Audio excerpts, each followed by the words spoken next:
बिस्मिल्लाहिर्रहमानिर्रहीम। स्टूडेंट्स, हम unit 1 introduction to programming discuss कर रहे थे। लास्ट में जो हमारा जो टॉपिक था variable declaration and variable initialisation के हवाले से हमने बात की थी। बेटा जो आज हमारा जो टॉपिक है activity 1.8 exercise question number 1 MCQs के हवाले से हम बात करेंगे। एक्टिविटी 1.8 जो है वो पेज नंबर 15 पे, मल्टीपल चॉइस क्वेश्चन जो है पेज नंबर 18 पे है। पेज नंबर 16 और 17 जो है उन पे समरी है, उसमें डेफिनेशंस, तमाम जो डेफिनेशंस हैं वो ऑलरेडी चैप्टर के अंदर से डिस्कस की जा चुकी हैं। आप कंप्लीट उनको एमसीक्यूज और डेफिनेशन शॉर्ट क्वेश्चन के हवाले से याद करेंगे। ये एक्टिविटी 1.8 आप देख सकते हैं बेटा स्क्रीन पे। Write a program that declares variables of appropriate data types to store your personal data, initialise these variables with the following data. वो कहता है कि कुछ आपने वेरिएबल्स लेने हैं, डिक्लेयर करने हैं। वेरिएबल उसमें आपका नेम होना चाहिए, initial letter of your name होना चाहिए, initial letter of your gender होना चाहिए, your age, your marks in 8 class, your height. 5 variables बनते हैं। अब इनकी जो टाइप है बेटा वो डिक्लेयर हमने खुद करनी है कि कौन सी टाइप का बनेगा, और उसके हवाले से फिर जो उसकी वैल्यूज़ बनती है इनिशलाइज करनी है उनकी वैल्यूज़। हम वेरिएबल्स कुछ भी ले सकते हैं अपनी मर्ज़ी से जो हम लेना चाहते हैं। तो इसी हवाले से बेटा ये आप देख सकते हैं, मैंने स्लाइड एक बनाई है एक्टिविटी 1.8, उसमें मैंने कंप्लीट इसी एक्टिविटी को वेरिएबल्स को वैल्यूज़ इनिशलाइज भी की हैं और जो उनकी टाइप्स हैं वो भी डिक्लेयर की हैं। और उसके अलावा मैंने at the time of declaration भी उसको किया है, वैल्यूज़ वेरिएबल्स को इनिशलाइज, और आफ्टर टाइम ऑफ डिक्लेरेशन भी मैंने वेरिएबल्स को वैल्यूज़ इनिशलाइज की हैं। दोनों तरीके से मैंने ये एक्टिविटी परफॉर्म की हुई है स्क्रीन पे। लास्ट में हम इसको ज़रूर कंपाइलर पे भी परफॉर्म करेंगे। आप बेटा देख सकते हैं hash include stdio.h, main section आ गया, उसके बाद बॉडी ऑफ द प्रोग्राम। अब मैंने नेम और जो जेंडर है, नेम का इनिशियल लेटर जब लेंगे तो वो भी अल्फ़ाबेट होगा, उसको भी हम सिंगल कोटेशन में लिखेंगे, और जेंडर जो है वो भी अल्फ़ाबेट या कोई लेटर होगा उसको भी सिंगल कोटेशन में लिखेंगे। तो इसकी जो टाइप मैंने डिक्लेयर की है वो CHAR की है, करैक्टर वेरिएबल के तौर पे। इंट एज और मार्क्स, एज जो है वो 19, 14, 15 इंटीजर टाइप होगी, और मार्क्स जो मैंने लिए हैं बेटा वो भी इंटीजर टाइप ही डिक्लेयर किए हैं। ये टाइप ऑफ डिक्लेरेशन अभी हमने की है। फ्लोट हाइट, फ्लोट मैंने लिया पॉइंट में 5 फीट हो सकता है, 3 इंचज़ हो सकता है, इस तरह मैंने उसको फ्लोट में डिक्लेयर किया है सिर्फ समझाने के लिए। बेटा ये मैंने वैल्यूज़ इनिशलाइज की हैं। नेम इज़ इक्वल टू, मैंने जो उसमें लेटर रखा है वो S है, सिंगल कोटेशन में लिखा हुआ है, लास्ट में सेमीकोलन है। ये इसको वैल्यू इनिशलाइज करने का तरीका है। जेंडर इज इक्वल टू, मैंने M कहा है सिंगल कोटेशन में। आप जो लेना चाहते हैं अपने हवाले से आप अपना नाम और उसका जेंडर ले सकते हैं, सेमीकोलन। ये तमाम जो वैल्यूज़ हैं, एज इज इक्वल टू 14 मैंने इनिशलाइज की है, 14 एज है। मार्क्स इज इक्वल टू 504, ये मैंने इनिशलाइज कर दी है। Height is equal to 5.3। इस तरह मैंने ये तमाम जो वेरिएबल्स हैं उनको डिक्लेयर भी कर दिया है और उनको वैल्यूज़ इनिशलाइज कर दी गई हैं। ये ऊपर मैंने इनको डिक्लेयर किया है बेटा, आप देख सकते हैं, और जो नीचे उनकी वैल्यूज़ इनिशलाइज की गई हैं ये after the time of declaration की एक एग्जांपल आपके सामने मैंने लिख दी है। अगर इसी एग्जांपल की बात करें, at the time of declaration variables को वैल्यूज़ इनिशलाइज करना, तो बेटा आप देख सकते हैं hash include stdio.h, main function same to same है।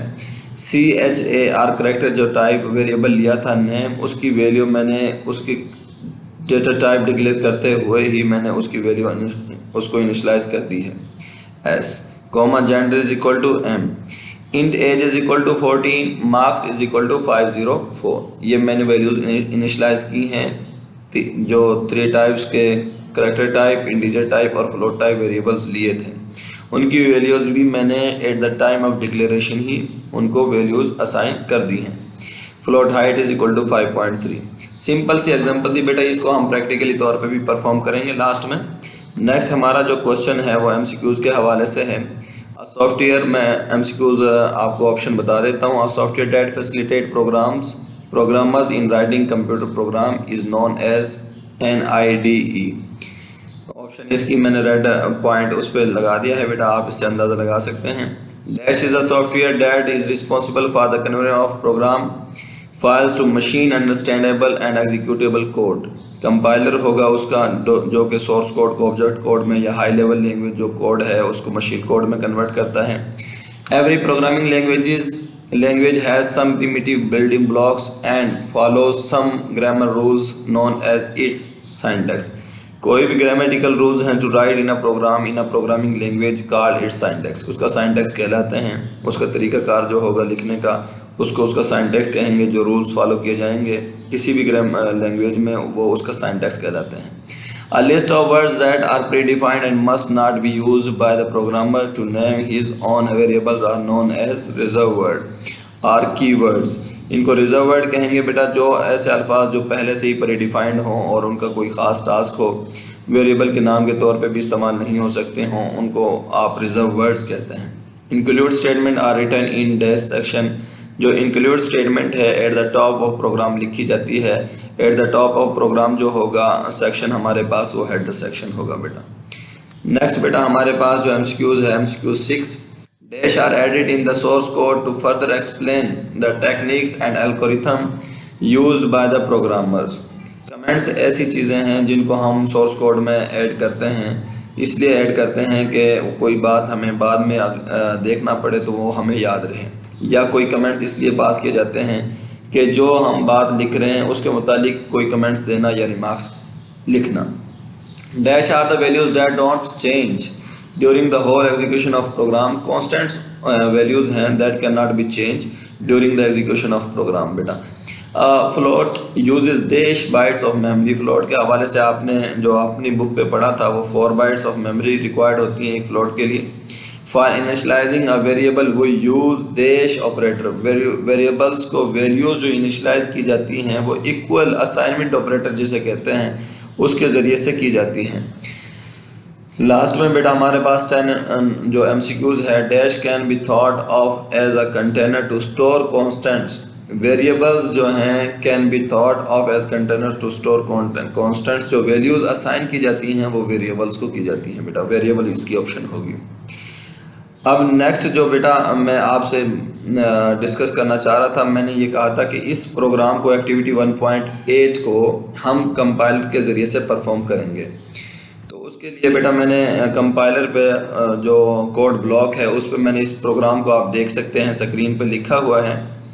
आप सेम टू सेम प्रोग्राम है। Hash include stdio.h main function जो CHAR नेम और gender, int age marks, float height, name is equal to S और gender is equal to single quotation में M है, age is equal to 14 है, marks is equal to 405 और height is equal to 5.3 और तमाम जो statements हैं उनके एंड पे स्टेटमेंट टर्मिनेटर लगाया हुआ है।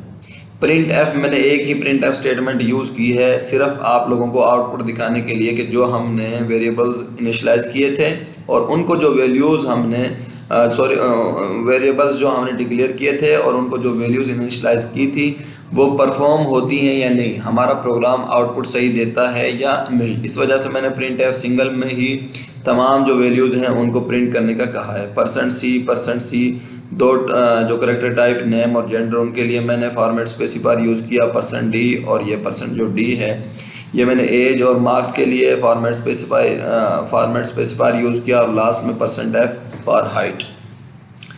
प्रिंट एफ फंक्शन में ये लिखने का तरीका है कि हम पहले फॉर्मेट स्पेसिफायर लिखते हैं डबल कोटेशन के अंदर, उसके बाद कोमे के बाद जितने वेरिएबल्स के लिए वो डिक्लेयर किए गए हैं फॉर्मेट स्पेसिफायर उनको वेरिएबल्स को भी हम लिखते हैं नेम, जेंडर, एज, मार्क्स और हाइट। सेम तरतीब से मैंने लिखे हैं %C के लिहाज से मैंने नेम एंड जेंडर लिखा है और %D जो है बेटा ये %D है, एज और मार्क्स लिखा है, लास्ट में %F है उसके लिए मैंने हाइट लिया है।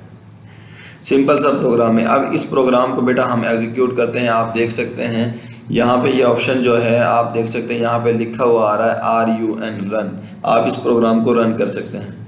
जब मैं इस प्रोग्राम को रन करता हूँ तो बेटा आप ये स्क्रीन पे देख सकते हैं यहाँ पे सबसे पहले हमारे पास जो है जो वेरिएबल था नेम, उसका जो हमने वैल्यू इनिशलाइज की थी एस की थी, वो बेटा आप देख सकते हैं जो हमने फर्स्ट जो करेक्टर टाइप वेरिएबल जो लिया था नेम, उसको जो हमने वैल्यू इनिशलाइज की थी वो एस की थी, तो वो आपकी आउटपुट स्क्रीन पे नज़र आ रही है। और नेक्स्ट उसने जो हमने जो ली थी जेंडर के लिए हमने मेल एम लिया था, वो आप देख सकते हैं आउटपुट। उसके बाद एज के लिए 14 लिया था, आउटपुट में शो हो रहा है 405 उसके मार्क्स थे, 5.3 और 5 टाइम्स 0 जो उसकी हाइट हमने ली थी, वेरिएबल को इनिशलाइज की थी हाइट को, वो भी आप देख सकते हैं। 5 टाइम्स 0 जो आए हैं इसका कंसेप्ट हम पहले ही मैं बेटा आप लोगों को बता चुका हूँ कि कोई भी फ्लोटिंग पॉइंट नंबर है उसमें 6 डिजिट प्रिसिशन जो है लास्ट में पॉइंट के बाद आती है, रिपीट होती है। अगर हम नहीं भी देते वैल्यूज़ फिर भी वो रिपीट होती है। इस प्रोग्राम को करवाने का मकसद ये था, स्क्रीन पे बेटा आप देख सकें कि आपके जो वेरिएबल्स डिक्लेयर हुए हैं और जो उनको वैल्यूज़ इनिशलाइज की गई हैं वो बिल्कुल सही तरीके से की गई हैं, किसी किस्म का सिंटैक्स एरर या लॉजिकल एरर या कोई भी और रन टाइम एरर इस तरह का कोई एरर तो उसके अंदर नहीं है। बेटा आप आउटपुट को देख के अंदाज़ा लगा सकते हैं ये बिल्कुल सही प्रोग्राम है।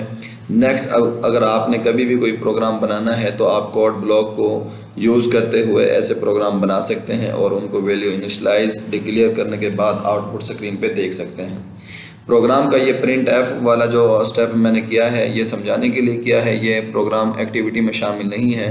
प्रोग्राम जो है वो 5.3 यहाँ पे जो हाइड लिया है इतना ही उसने कहा था कि वेरिएबल्स को वैल्यूज़ इनिशलाइज करनी है और उनकी टाइप बतानी है, लेकिन मैंने नेक्स्ट उसका स्टेप कर दिया है प्रिंट एफ के ज़रिए से, ताकि आप लोगों को ये बात क्लियर हो जाए कि हमने जो वेरिएबल्स लिए हैं वो सही लिए हैं, डिक्लेयर भी सही किए हैं, उनकी वैल्यूज़ जो इनिशलाइज की हैं वो भी सही की हैं।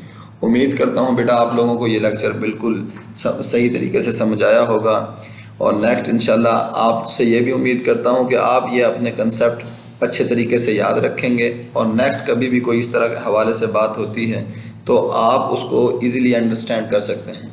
थैंक यू सो मच बेटा, अल्लाह हाफिज़।